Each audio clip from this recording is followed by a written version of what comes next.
More than 7,000 islands. A bridge between East and West. A nation forged by warriors, traders, colonizers, and freedom fighters. The Philippines has a history unlike any other, filled with struggle, resilience, and triumph. Today, we'll take you through its complete story, from the dawn of its first settlers to the modern republic we know today. The story begins over 50,000 years ago. The first humans to set foot in the archipelago were hunter-gatherers, migrating from mainland Asia. Later, around 4,000 years ago, Austronesian-speaking peoples arrived by boat. They brought rice farming, advanced navigation, and pottery making, laying the cultural foundations of the Philippines. Before any foreign empire set foot here, the Philippines was not a single nation. Instead, it was divided into small communities called barangays, each led by a datu or chieftain. These groups functioned like mini-states, with their own laws, alliances, and rivalries.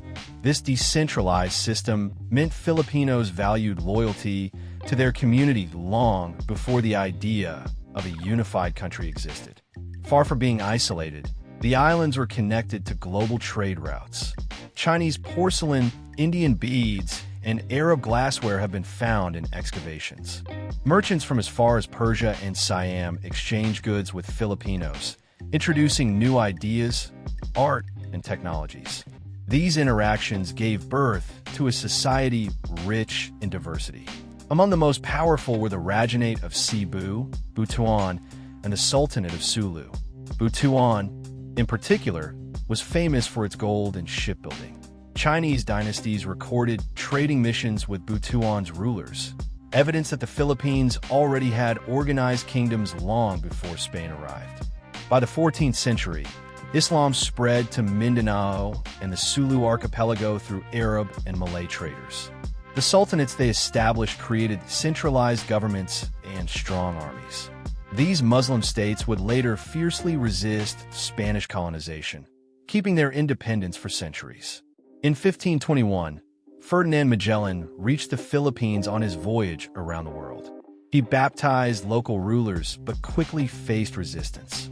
At Mactan, he met his end at the hands of Lapu-Lapu, a local chieftain who became the first Filipino hero for standing against colonization. For decades later, Miguel Lopez de Legazpi returned with a permanent Spanish expedition.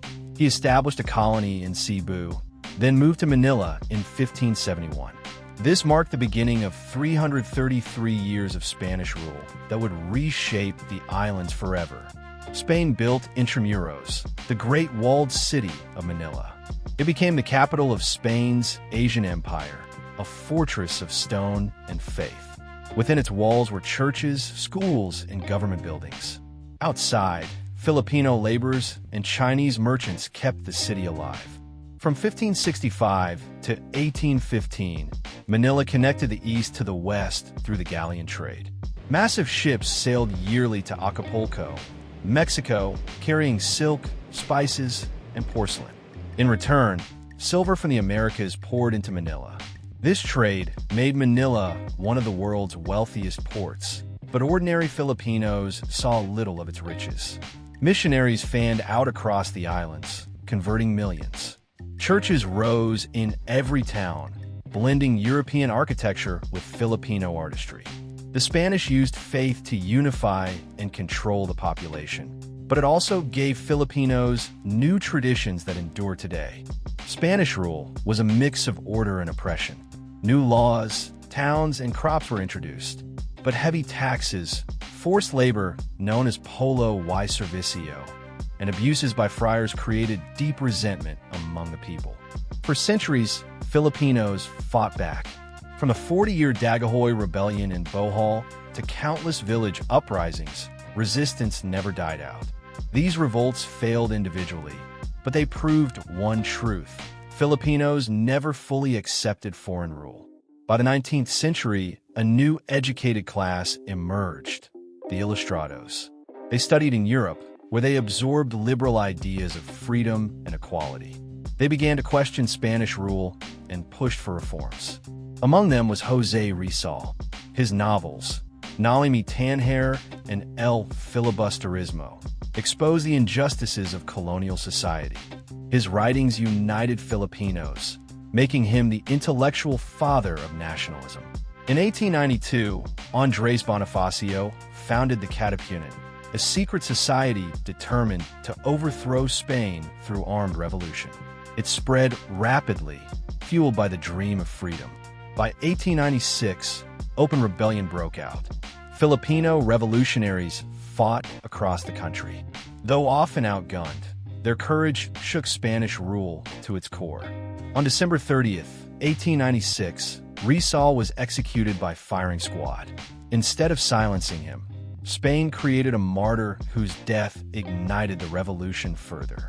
Aguinaldo rose as leader, and on June 12, 1898, in Kawit, Cavite, he declared Philippine independence. The flag was raised, and the anthem was played, the birth of a nation. But independence was short-lived. That same year, Spain lost the Spanish-American War. By treaty, it sold the Philippines to the United States, ignoring Filipino aspirations. Filipinos resisted the Americans, but the U.S. used brutal campaigns, killing hundreds of thousands. The dream of freedom was delayed once again. Under U.S. rule, English became widespread, public schools were built, and new infrastructure rose. But political power remained firmly in American hands. By the 1930s, the Philippines was granted Commonwealth status under President Manuel Quezon. The promise of full independence was within reach. That dream was interrupted in 1941 when Japan invaded. The Philippines suffered one of the darkest chapters in its history: the Bataan Death March, forced labor, and brutal massacres. In 1944, General Douglas MacArthur returned, fulfilling his famous promise. The Battle of Leyte Gulf was one of history's largest naval battles, leading to liberation but leaving Manila in ruins. Finally, on July 4, 1946, the Philippines gained independence from the United States. A new republic was born, but the challenges ahead were immense. The nation faced rebuilding, poverty, and corruption.